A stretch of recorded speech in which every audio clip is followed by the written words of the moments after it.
কিছু আমার ইউটিউবার ভাইরা খারাপ পাবেন না, অনেক ইউটিউবার রয়েছে যারা তাদের ভিউ বাড়ানোর জন্য আমাদের বড় বড় আকাবিরে কেরামদের বিপক্ষে কথা বলে।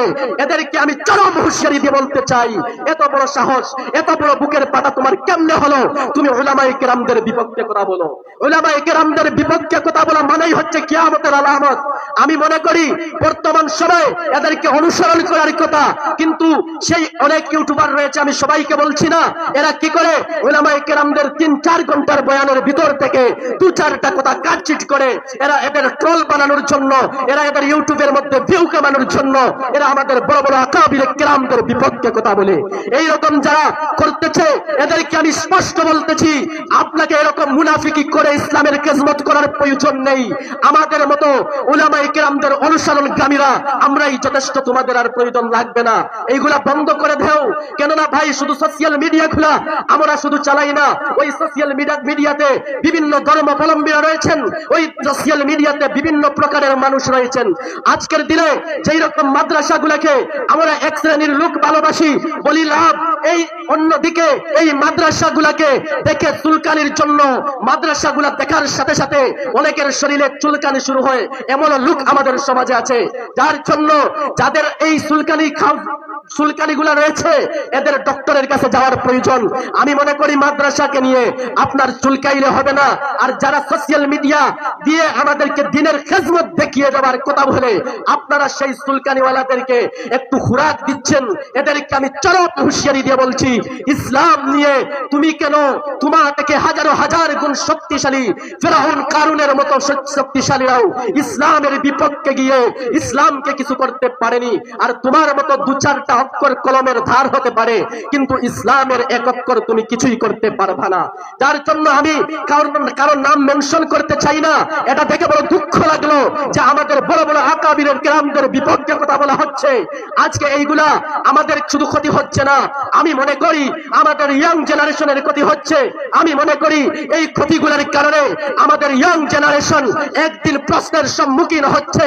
যার জন্য যেই কথাগুলা বলবে, যেই সময় বলবেন, সেই কথাগুলা ভালো করে যাচাই করে ভালো করে সেই কথাগুলা বলার পূর্বে কম হলেও 100 বার মস্তিষ্কের মধ্যে ঢুকাও যেই কথাগুলা তুমি বলছো সেটা কোন ধরনের কথা হচ্ছে।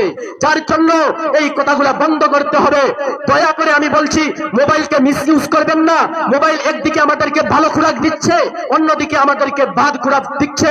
যার জন্য মোবাইলগুলোকে সহি ইস্তেমাল করার জন্য, মোবাইলগুলোকে ভালো দিকে ব্যবহার করার জন্য আমি আহ্বান জানাচ্ছি যে আমরা বর্তমানে সুরালু কণ্ঠওয়ালা বক্তা যারা, এদেরকে 20,000, 25,000, 30,000 টাকা দিয়ে দূর দূর থেকে নিয়ে স্টেজে এনে এদেরকে দিয়ে লম্বা চড়ুয়া ভাষণগুলা দেওয়ানো হয়। কিন্তু যেই লোকগুলা সেই বক্তাদেরকে 30,000, 40,000 টাকা দিয়ে দূর দূর থেকে এনে তাদের মাহফিলে সুরগুলা তাদের খানের সুরাক হিসাবে এরা নিয়ে নেয়, তাদের মসজিদের ইমামের বেতন থাকে সেই ব্যক্তির 4 থেকে 5,000 টাকা। এর চেয়ে বড় লজ্জা ও দুঃখের বিষয় হতে পারে না। যার জন্য এইরকম যারা করে আমি মনে করি তাদের মাকে এরা খাওয়া পরিধান করা বস্ত্র এইগুলা না দিয়ে তাদের শাশুড়িকে সেই বস্ত্র খাওয়া দোয়াগুলা দিচ্ছি। এদের লজ্জা লাগা উচিত এইরকম কর্মকাণ্ডগুলা করার থেকে। যার জন্য আমাদের সমাজ আজকে অধঃপতনের দিকে যাওয়ার কয়েকটা কারণ রয়েছে, আমি সেই দিকে যাওয়ার চেষ্টা করছি। তার মধ্যে 1 নম্বর কারণ হচ্ছে বর্তমান সময়ে যুব সমাজের হাতে হাতে আজকের দিনে মোবাইল রয়েছে। সেই মোবাইলগুলা 2 দিকে ব্যবহার করা হয়। যেই রকম একদিকে এই মোবাইলগুলার আমাদেরকে ফায়দা দেয়, অন্যদিকে সেই মোবাইলগুলা আমাদেরকে অনেক ক্ষতিগ্রস্তর মধ্যে নিয়ে ফেলে। যেই সময় যেই ছোট ছোট বাচ্চাদের হাতে খাতা এবং কলম তুলিয়ে দেওয়ার কথা, সেই সময় আমরা আজকের দিনে আমাদের সেই ছোট ছোট বাচ্চাদের হাতে মোবাইল তুলিয়ে দেওয়া হচ্ছে। এই মোবাইলগুলো আমাদেরকে কেমন ধ্বংস করছে সেগুলা বর্তমান অবস্থার দিকে যদি আমরা একটু তাকাই তাহলে বুঝতে পারি। যার জন্য আমাদের ছোট ছোট বাচ্চাদের হাতে মোবাইল দেওয়া থেকে আমরা বিরত থাকতে হবে। এবং যারা মোবাইল আমরা ইউজ করি এদের দৃষ্টি আকর্ষণ করে আমি বলবো, সেই মোবাইল যেই রকম ভালো দিক দিয়েও ব্যবহার করা যায় এবং খারাপ দিক দিয়েও ব্যবহার করা যায়, সেই মোবাইলকে ভালো দিক দিয়ে ব্যবহার করার জন্য। 2 নম্বর কারণ আমি মনে করি আমাদের সমাজের মধ্যে শিক্ষার অভাব নাই, সবাই আমরা আজকে শিক্ষিত, কিন্তু সুশিক্ষার সবচেয়ে বড় অভাব আমাদের মধ্যে সুশিক্ষা নেই। আমি মনে করি শিক্ষা শুধু গ্রহণ করলে হবে না, আমাদের মধ্যে সুশিক্ষার দরকার আছে। আমরা সুশিক্ষায় শিক্ষিত হতে হবে এবং সেই শিক্ষাগুলো অনেকেই আমরা গ্রহণ করার পর সেই শিক্ষাগুলো আজকে কাজে লাগাই না, আমরা সেই শিক্ষা নিয়ে ঘরে বসে থাকি, সেইগুলা করলে হবে না। মাদক আমাদেরকে আজকে ক্ষতিগ্রস্তর মধ্যে নিয়েছে, সেই মাদকগুলা আমাদের গ্রামে গঞ্জে আজকের দিনে প্রতিটি গ্রামে গঞ্জের মধ্যে চিড়িয়ে চড়িয়ে পড়ে আমাদের জেনারেশন গুলাকে ধ্বংস করার মতো সিচুয়েশন আমাদের সম্মুখে এসে উপস্থিত হয়ে গিয়েছে। যার জন্য আগামী দিন মনে করবেন, এই যে বর্তমান সময়ে যদি আপনি আমি সেই মাদক দ্রব্যগুলোর বিপক্ষে কথা না বলি, ড্রাগসের বিপক্ষে কথা না বলি, আমাকে যদি কেউ হত্যা করে দেবে, মেরে দেবে, এই ভয়ে যদি আমি ড্রাগসের কথার বিপক্ষে না বলি, তাহলে মনে রাখবেন আগামী দিনে আপনার ছেলে, আপনার মেয়ে, আপনার গোষ্ঠী থেকে কোনো একজন নিশ্চয় সেই মাদকের সাথে জড়িত হবে। আর যখন একজন মানুষ সেই মাদকাসক্ত হয়, তখন সে শুধু ধ্বংস হয় সেটা নয়, একজন লোক যখন মাদকাসক্ত হয় তখন সে নয়, তার অঞ্চল, তার এই গ্রাম, তার এলাকা, প্রতিজন পরিবারের প্রতিজন নাগরিক, পরিবারের প্রতিজন মানুষকে সে কিন্তু সেই সময় হ্যারাসমেন্টের শিকার করে। যার জন্য আমি এদিকে আর যাচ্ছি না, আমার বক্তব্য দীর্ঘায়ু হয়ে যাচ্ছে।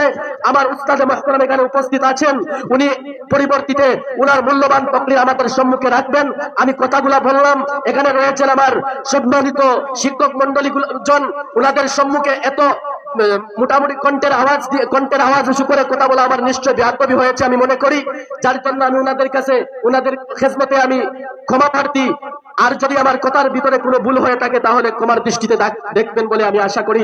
সবাইকে এই সমস্ত দ্রব্য থেকে আল্লাহ সুবহানাহু ওয়া তাআলা আমি সহ সবাইকে ফিরিয়ে আনার জন্য, এই ভয়াবহ রোগ থেকে আমাদেরকে ফিরিয়ে আসার জন্য আল্লাহ যাতে কবুল করেন। আল্লাহুম্মা আমিন ওয়া আখিরু দাওয়ানা আলহামদুলিল্লাহি রাব্বিল আলামিন। শুকরিয়া, অত্যন্ত সুন্দর কথা বলেছেন। বিশেষ করে